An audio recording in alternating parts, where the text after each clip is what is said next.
अब खुश हो गए आप? आ गया मैं आपके गांव में।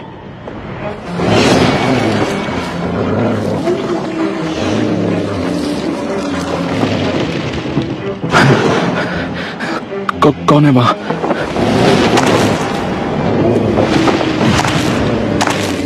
अर्जुन भेड़िए को अपने पास आता देख उठ खड़ा होता है। अगर मैं भागने की कोशिश करूंगा तो ये एक झपट्टे में मेरा खेल खत्म कर देगा।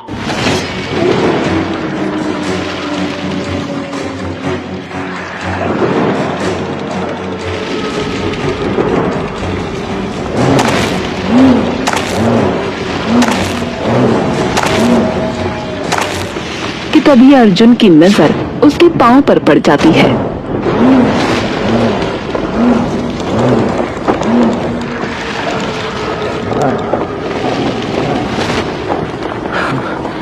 हे शिव शंकर, हे भोलेनाथ, रक्षा करिए।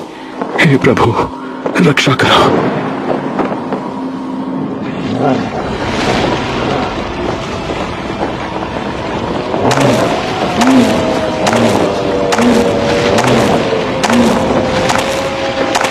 अर्जुन धीरे धीरे अपनी आंखें खोलता है। कुछ नहीं किया।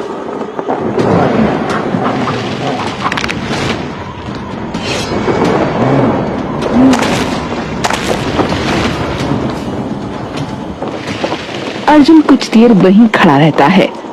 इस भेड़िए ने मुझे ऐसे क्यों देखा? अर्जुन वापस अपने घर लौट आता है।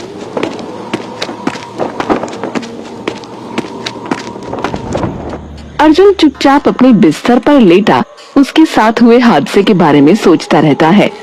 उस भेड़िए ने कुछ भी नहीं किया, क्यों? तभी अर्जुन की मां अंदर आती है। अरे अर्जुन, आ भी गया तू? हाँ मां, बस अभी ही आया, कुछ देर पहले। तो फिर मुझे बताया क्यों नहीं? तेरे लिए कुछ बना दूं? नहीं, भूख नहीं है। माँ देखती है कि अर्जुन कुछ परेशान है। क्या हुआ? तू इतना परेशान क्यों लग रहा है? अर्जुन थोड़ी देर तक यही सोचता रहता है कि वो अपनी माँ को ये बात बताए या ना बताए। क्या हुआ? कुछ बोलेगा? माँ, आज ना जब मैं तालाब में नहा रहा था ना तो क्या? तो वहाँ एक भेड़िया आ गया था। उसकी माँ के मन में न जाने कैसा ज्वार उठा। क्या? माँ डरो मत माँ, मैं एकदम ठीक हूँ। उसने मुझे कुछ नहीं किया माँ। कमबख्त भेड़िए, पता नहीं कौन सा श्राप लगा हुआ है हमें। पहले तेरे पापा को मुझसे छीना और अब तेरे पीछे पड़ गया। वही पूछना है माँ कि पिताजी के साथ क्या हुआ था।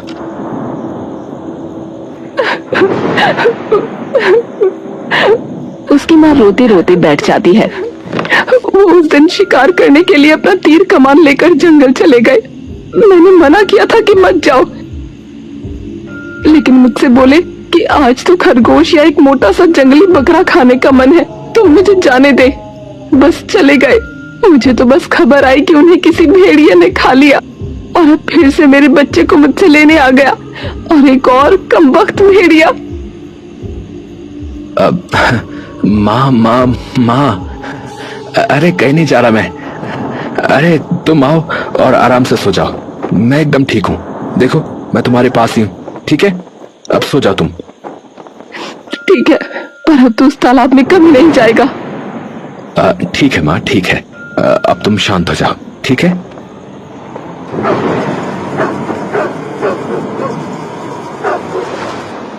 अर्जुन अपनी माँ को उनके कमरे में लिटाकर वापस आ जाता है।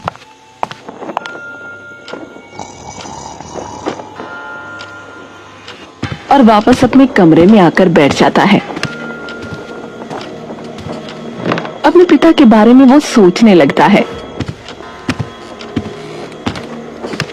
वो अलमारी में से एक एल्बम निकालता है।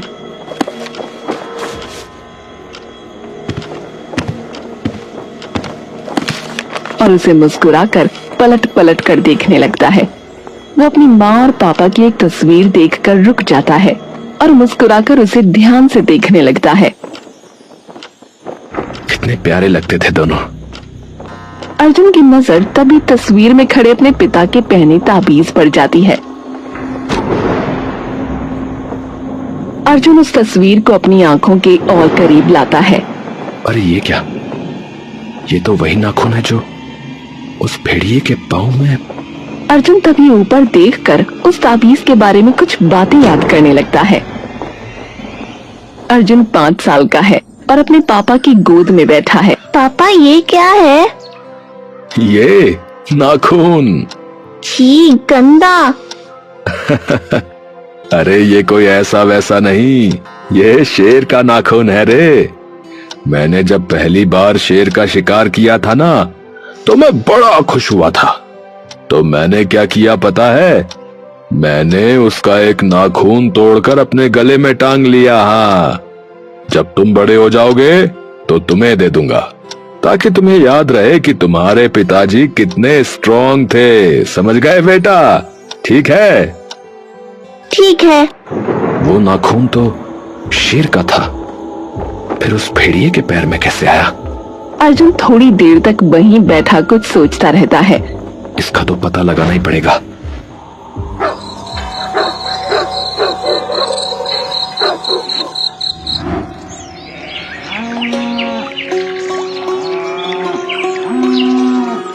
अगले दिन सुबह होते ही अर्जुन फिर से जंगल की तरफ चल पड़ता है।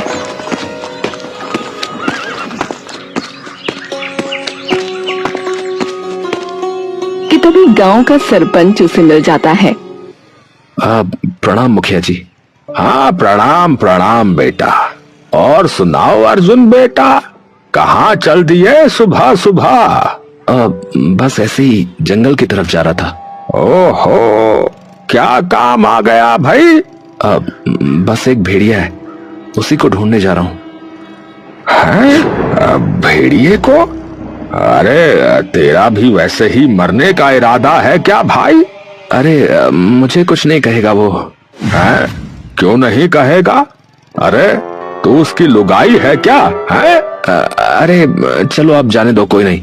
अच्छा वैसे एक बात बताओ, आप उस भेड़िए के बारे में जानते हो जिसने मेरे पिताजी को खाया? मैं क्यों जानूंगा भाई? मुझे तो जब खबर आई थी तेरे पिता की कि उसे किसी भेड़िए ने खा लिया है, तो अब क्या बताऊं, मैं तो डर के मारे 2 दिन तक बाहर भी नहीं निकला था बेटा। हाँ, तो उस दिन के बाद कोई हादसा हुआ इस तरीके का इस गांव में? अरे अरे शुभ शुभ बोल बेटा, शुभ शुभ बोल। ये क्या बोल रहा है तू? है नहीं नहीं, ऐसा कभी नहीं हुआ फिर बेटा। अच्छा ठीक है सरपंच जी, चलता हूँ, नमस्कार।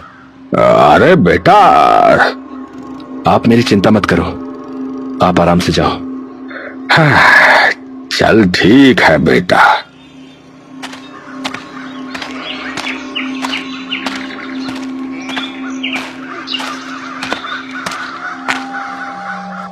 अर्जुन अब जंगल के अंदर पहुंचकर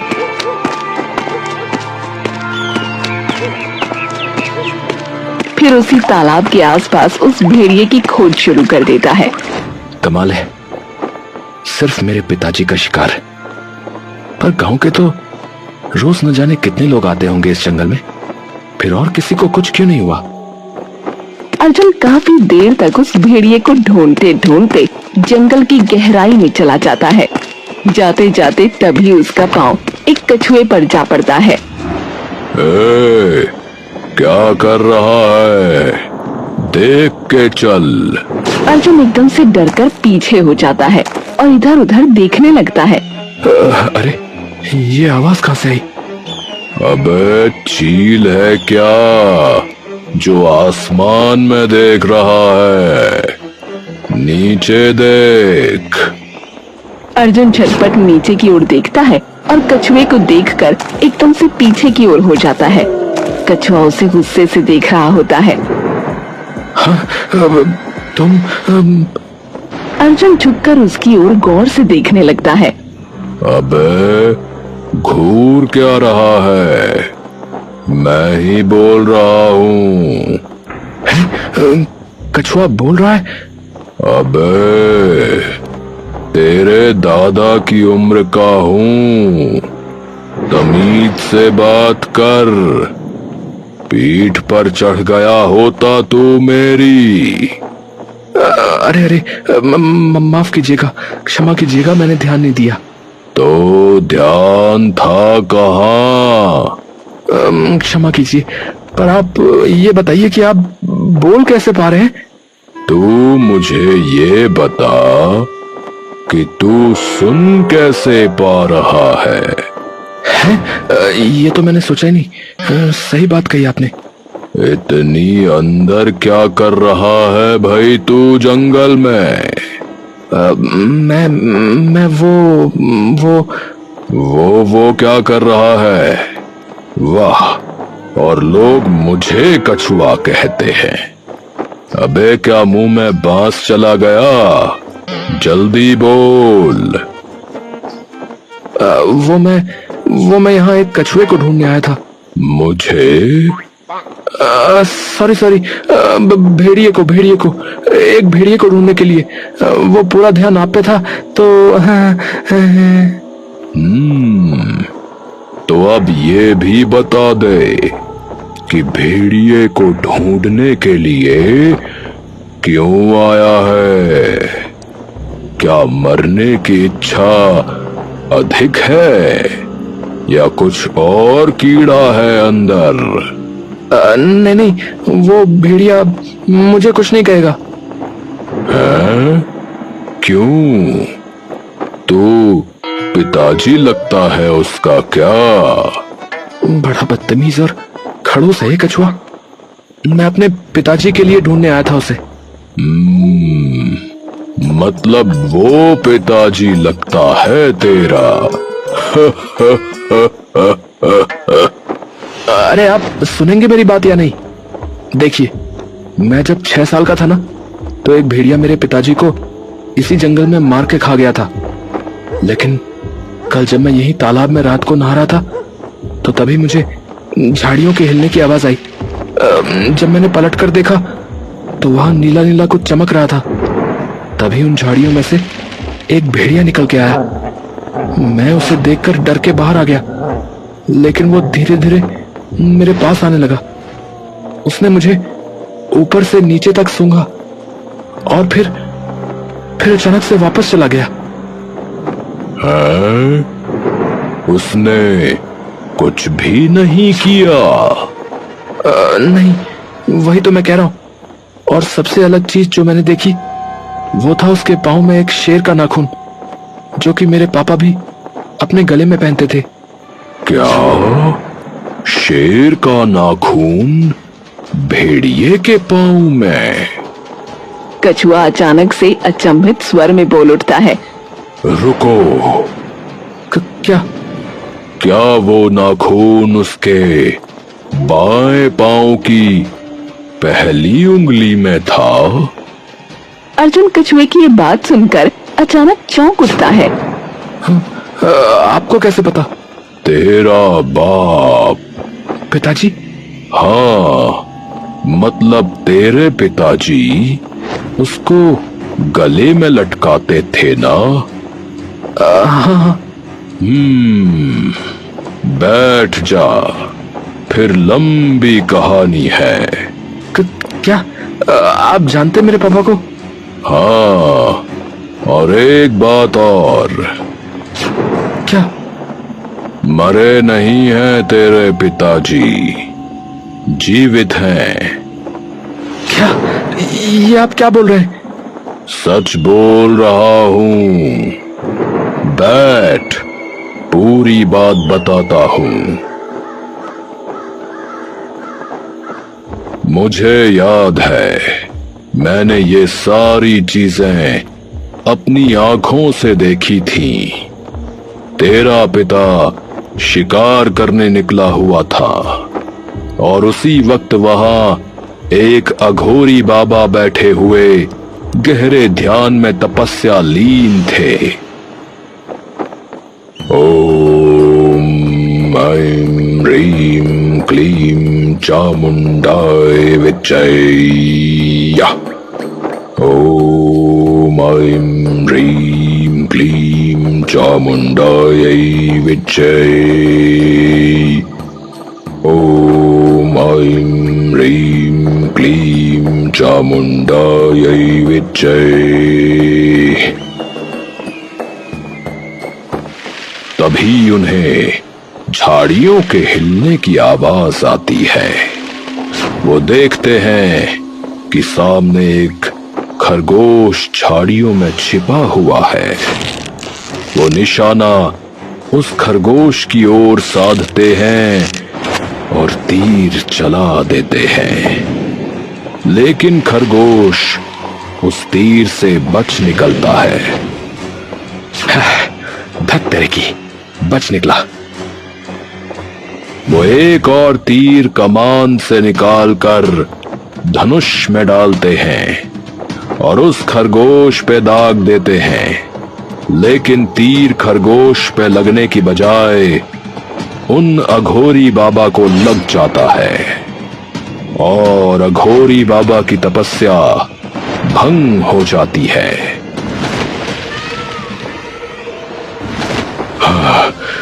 किसने तभी तुम्हारे पिता वहां आ जाते हैं और देखते हैं कि तीर जाकर उस अघोरी बाबा को लग गया है। हे गुरुदेव, क्षमा करें गुरुदेव, क्षमा करें। ये बाण भूल से आपको लग गया। मैं तो बस इस जंगल में खरगोश का शिकार करने आया था। मूर्ख, तूने मेरी तपस्या भंग की है, एक अघोरी की। तेरा ये दुस्साहस पापी। नहीं गुरुदेव, मैं क्षमा चाहता हूँ, ये भूलवश हुआ है, मुझे क्षमा कर दीजिए गुरुदेव। क्षमा नहीं, मेरी तपस्या भंग करने पर तुझे मात्र श्राप मिलेगा। नहीं गुरुदेव। जा, मैं तुझे श्राप देता हूं कि अभी और इसी क्षण से तू एक नर भेड़िए में परिवर्तित हो जाएगा। तू रात को भेड़िए का रूप धारण करेगा और दिन में मनुष्य का। और अगर तू अपने मानव शरीर में बाहर निकलेगा तो तुझे सूर्य अपनी गर्मी से राख कर देगा। वर्षा की हर बूंद तेरे तन को तलवार की धार बन चीर देगी। जब तू भेड़िया बन के इंसानों को खाएगा तब तुझे आत्मबोध होगा कि किसी निर्दोष की जान लेना और एक सच्चे अघोरी की तपस्या को भंग करना कितना बड़ा पाप है। जा, मैं तुझे श्राप देता हूं। नहीं गुरुदेव, ऐसा नहीं कीजिए। मेरे बीवी बच्चों का क्या होगा? तुझे अब सिर्फ वही जीव बचा सकता है जो न नर है न नारी, न आत्मा है न शरीर, न जानवर है न पंछी, जिससे हर मानव भय खाता है और मानव मृत्यु पर वही बन जाता है। बस उसके और जीवित शरीर के मिलाप होने के बाद तुझे वहां जाकर उस रूप में परम परीक्षा कहना है। वही परीक्षा जिसमें सत्य भ्रम का चेहरा ओढ़ कर सामने आता है, जहां निर्णय भावनाओं से नहीं आत्म बल से लिए जाते हैं। यदि वो इसे पार कर गया तो श्राप टूट जाएगा। तभी तेरे पिता भेड़िए में बदल गए और ये सब मैं डरा हुआ दूर एक झाड़ी से होता हुआ अपनी आंखों से देख रहा था।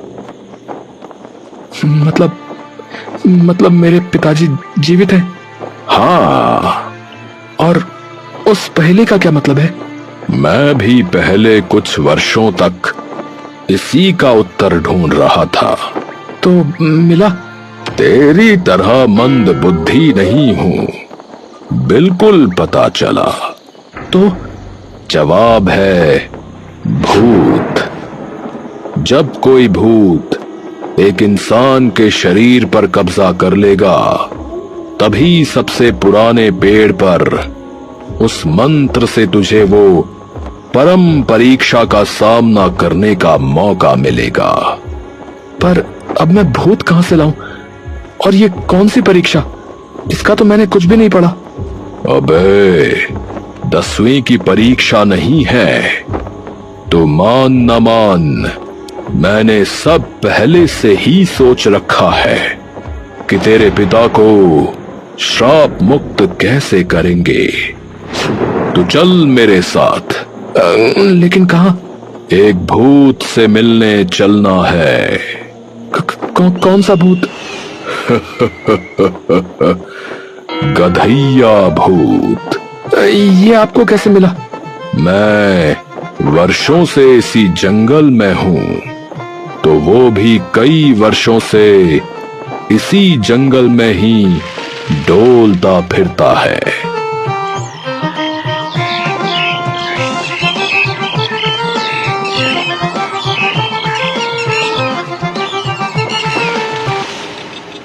ए गधैया, ए गधैया। अरे अरे कछुआ भैया, कैसे याद किया बताओ? तेरी सहायता चाहिए। लेकिन किस चीज में सहायता? और ये भाई साहब कौन है? नमस्ते भाई साहब। नहीं, गधैया भूत जी, मुझे आपकी सहायता की बहुत जरूरत है, तो कृपया कीजिए। क्यों, क्या हुआ? कोई हड्डी वड्डी टूट गई है, या कहीं गुर्दे में दिक्कत है, या पित्त में? क्या? अरे आप भूत हो या वैद्य?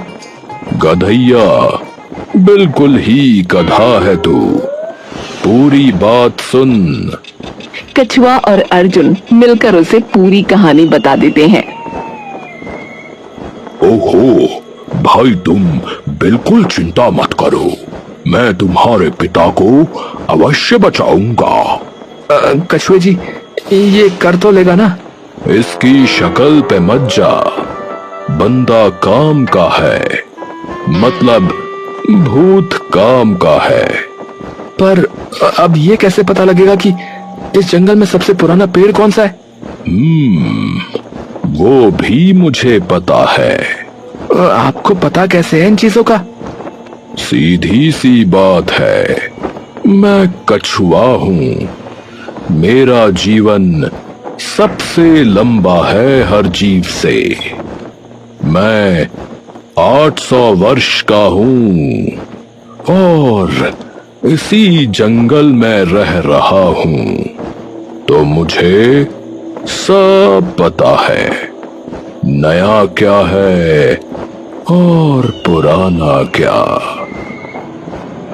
अर्जुन और गधैया दोनों ये सुनकर चौंक जाते हैं। तो आपने तो डायनासोर भी देखे होंगे महाराज। अरे चलो तुम, और सुनो, मेरे ही पूर्वज थे डायनासोर। ओ तेरी। कछुआ उन्हें गांव के सबसे पुराने बरगद के पेड़ के पास ले जाता है।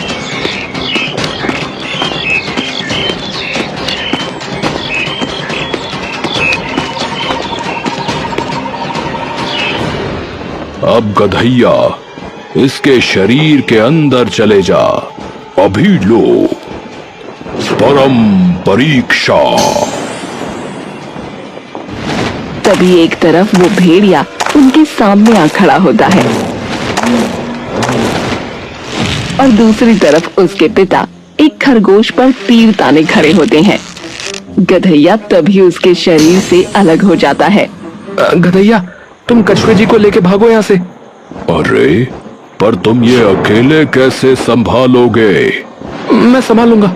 मेरी वजह से अगर आप लोगों को कुछ हो गया तो मैं खुद को माफ नहीं कर पाऊंगा।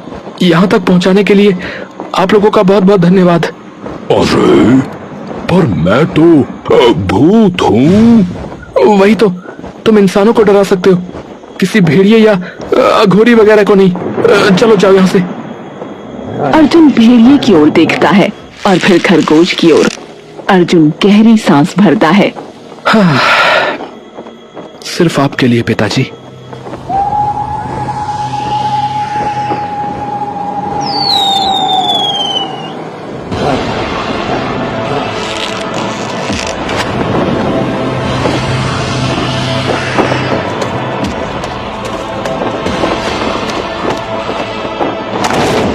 पिताजी